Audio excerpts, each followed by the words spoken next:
Listen, the first step in deciding to do a deal, to do deals, as I say all the time in my outro, is deciding to do the deal. The next step is figuring out what type of deal you want to do. And then the third step is what we're talking about now, is actually starting to find the deals. Welcome to the Fueling Deals Podcast, the podcast that teaches how to accelerate your business growth through all types of deals. It's time to fuel up, so buckle in with your host, Corey Kupfer. There are only two ways to grow your business: organically through sales and marketing and providing great products and services, and inorganically through deals. Too many companies focus only on the first way, organic growth. Welcome to the podcast, which will help accelerate your business growth inorganically. My guests are a huge variety of deal makers and experts on all types of deals who have personal experience that can help you grow, get clear, learn best practices, and avoid mistakes. We discuss everything from large, complex mergers and acquisitions to smaller deals that you can do even without significant capital. This is a solo cast, and on this solo cast, I'm going to be talking about how do you find deals. So let's say you've made that decision. You've realized that you want to grow inorganically. You want to find deals. Well, the first thing you need to do is figure out what type of deal that you want to do. And on an earlier solo cast, I laid out some of the types of deals, many of the types of deals. There are a lot of them. And gave you some definitions. So if you missed that episode, it's my first actual solo cast. I think it's episode 2. Check that out. But let's say you've decided that you do want to do a deal. Maybe you decided you want to buy some companies, or you want to do some licensing deals, or you want to look for strategic alliances or joint ventures. Do a small tuck-in deal to bring somebody in, or an acqui-hire to find a team that you'll hire. Well, where do you find them? So there's a few ways to go about it. One is there are professionals in these various spaces that help people find deals. So there are people like investment bankers and business brokers. And let's talk a little bit about the difference between them. When you hear the term investment banker, they're usually people who are dealing with larger deals, but it doesn't have to be hundreds of millions of dollars. I mean, there are investment bankers that do deals that are $5 or $10 million companies, things like that. And a lot of them, some of them are general and some of them are niched. As many of you know, I do deals in all industries, but we have this, we do a lot of deals in the financial services space. And there are a number of investment bankers that are specific to that space, including, for example, Dave DeVoe, who we had on our first episode of the Fueling Deals podcast. Then there are business brokers who are a little different. I mean, they effectively do the same thing in certain areas, meaning that both of them, part of what they do is that they find you, help find you buyers for your company, or they may work on the other side and help find companies to acquire for a buyer. But in general, business brokers will often just make that connection and maybe help facilitate a deal, where investment bankers have a wider range of services, usually at a higher level, where they're providing valuation services often, and they are providing some consulting services, and they deal with larger deals. So depending upon what size company you have, a business broker or an investment banker might be a right choice for you. But there are too many people who only rely upon that road, especially on the smaller end. You see, in the investment banking world, sometimes there are exclusive relationships very often that you sign with an investment banker. But with the business broker world, it's not always the case. And there are a lot of other ways that especially smaller companies can find, and even large companies can find the way to do those kind of deals and other deals. So another key area is to look at your professionals in your life. Your lawyer, your accountant. Maybe your insurance people, a business coach, or advisors. They're not in the business. For example, as an attorney, I'm not in the business of putting people together for deals, and I don't generally do that. I don't have a business where I get paid on that. But of course, I deal with a lot of different companies, and I may know a company is looking to acquire if you're looking to sell, or vice versa. So it's worth reaching out to all your professionals to figure out, who they know, who they might be able to connect you with, or even if they don't know anybody right then, to have them be aware that you are, considering doing the deal, and to keep their eyes open. In addition, you can go out and network with various companies and, in your industry. Now, if you're in a buy-sell deal, if you're a buyer, that's not going to be a problem. If you're a seller, you got to be careful, because you may not want your competitors to know that you're in play, that you're thinking of selling. So you want to keep that very often in a in a more secretive or private process. But if you're a buyer, or if you're out looking for a licensing arrangement or some sort of joint venture, a strategic alliance, or maybe a joint marketing arrangement, a co-op marketing arrangement with other companies in the space, those are all the kind of deals where it's not a big deal if you're out there. So do you attend the industry trade shows and the industry conferences that your industry puts on? Make it a business to get to know the people there. Ideally, well in advance of when you may want to do these deals. But if you're at the point where you want to do them, start filling people out. That's a great way to come. A lot of deals get done with people who know each other, or at least know of each other. They might not be close friends, but they've been following each other in whatever industry they're in. They know about the reputation of the other party. And you don't always need an intermediary. There are reasons why in certain types of deals, an intermediary is useful, not only to find the deal, but even to help you structure it and get you the best value. But in many cases, deals are done directly. There are also various online platforms. In one of the episodes, we have Marianne Buchanan on Fueling Deals, and she has something called RIA Match, which she talks about, which is a online service that matches buyers and sellers in the registered investment advisor space. But there are online tools for M&A and for other kinds of strategic alliances in a number of industries. It's worth looking at those as they become better and better. And as like anything else, whether it's dating or other things that people used to do face to face, it's moved online. I know there are definitely online platforms for funding, like AngelList and things like that people can go to find potential funding. So those are worth pursuing as well.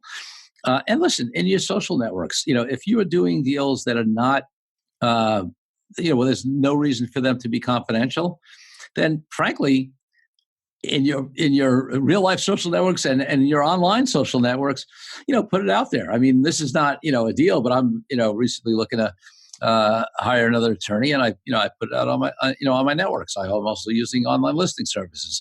I'm also reaching out to people I know. You can do a similar thing with potential deals. One of the things that you really need to realize is if you're serious about getting a deal done, you're serious about finding a deal, you need to have a plan. You need to have dedicated resources put to it. Deals don't just show up. I mean, occasionally they do. Occasionally you get lucky. Occasionally somebody reaches, out to you out of the blue. And I've had clients who, especially on the side where an acquirer, maybe somebody's, doing a lot of acquisitions in a particular industry, and they reach out. But if you're not looking to exit, if you're looking to do a deal that's going to help grow your company, whether it's acquiring other companies, bringing people in, doing some strategic alliance. It takes a body of work, and it takes resources, and it takes it's time that's allocated, and it takes a plan. So what you really want to do is look at that project like any other project you have in your business, whether you're launching a new product or service, whether you're searching to hire somebody, whether you are looking to expand your marketing efforts. Finding deals alone takes resources and effort. And you got to figure out who is the best in your organization to do that. And allocate time and create some goals and a project plan around it.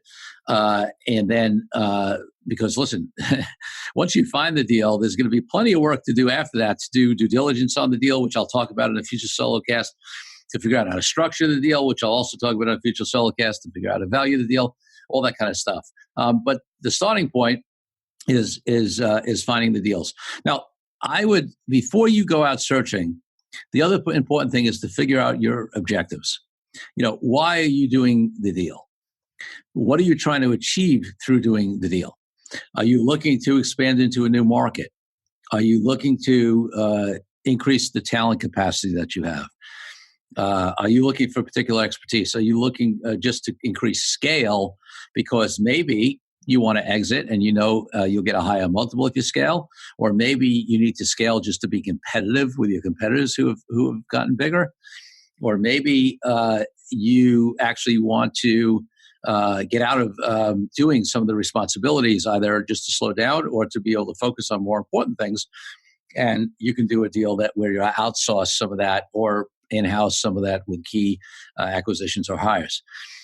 Once you figure that out, you'll also have a better idea of figuring out who you need, right? I believe that you should get clear on the objectives, and then I'm a big believer in visioning.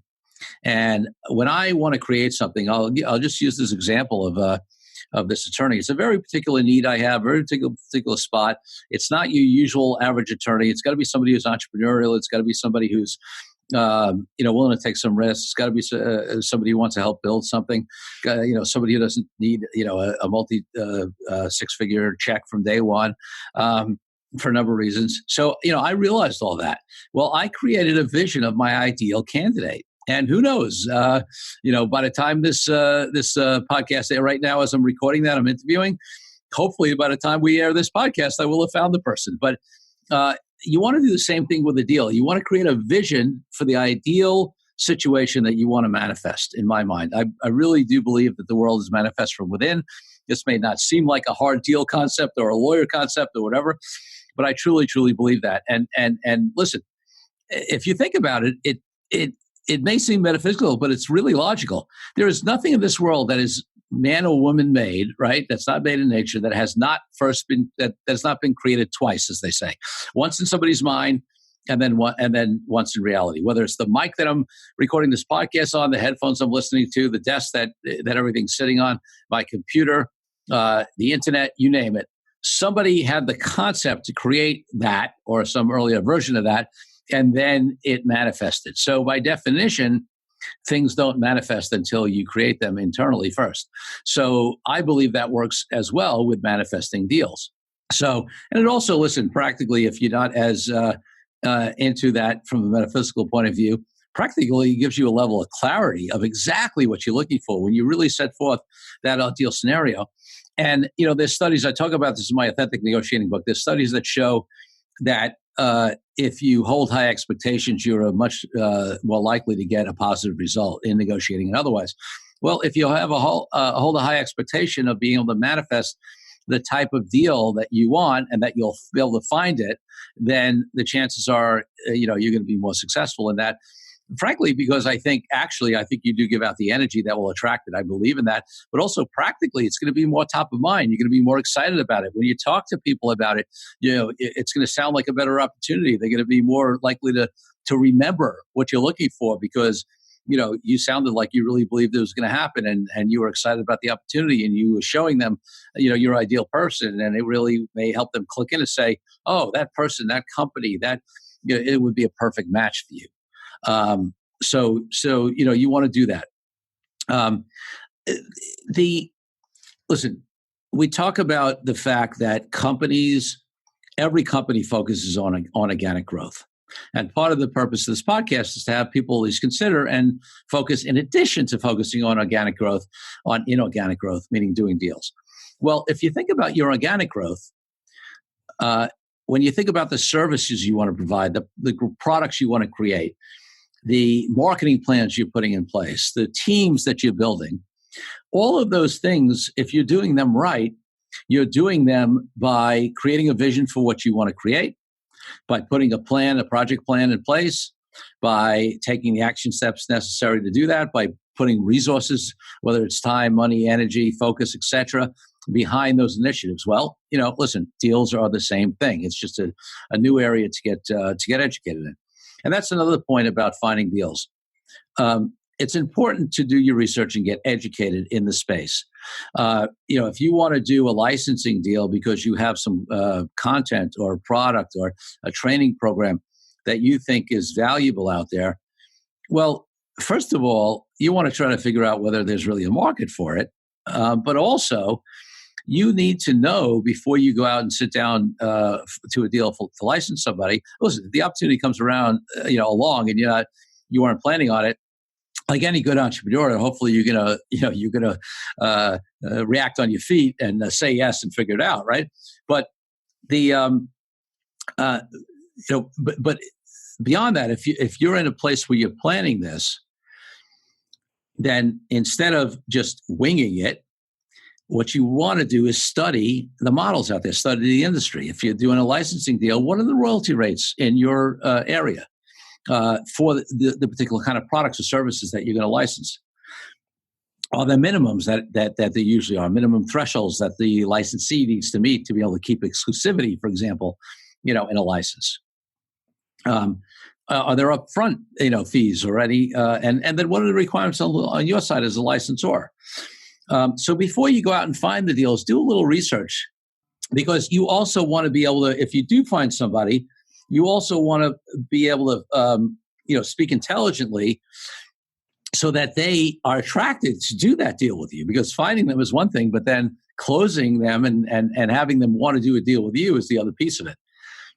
So, there are different specifics in terms of the different types of deals that you do, but in every case, you want to create a conscious effort, a program, and look at the team and resources around you that you need to find those deals to be able to grow your business.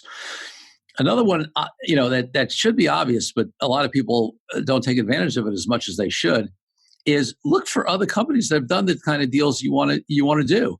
Now, there's sort of this false assumption that other companies aren't going to talk to you because they're not going to want you to know what they did. It's their secret sauce, maybe their competitors, etc. And you know what? Sometimes that's true.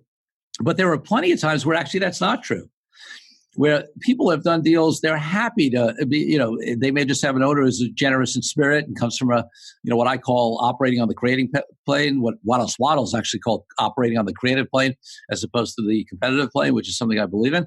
Or maybe they're in just different geographies from you. Or they are in the same general area and product, but they're up market, down market from you. I talked a little bit on a prior solo cast where I went over the 2018 deals. If you haven't listened to that one, check that one out, on some of the reasons why companies do those deals and how they do deals with companies that seemingly are competitors.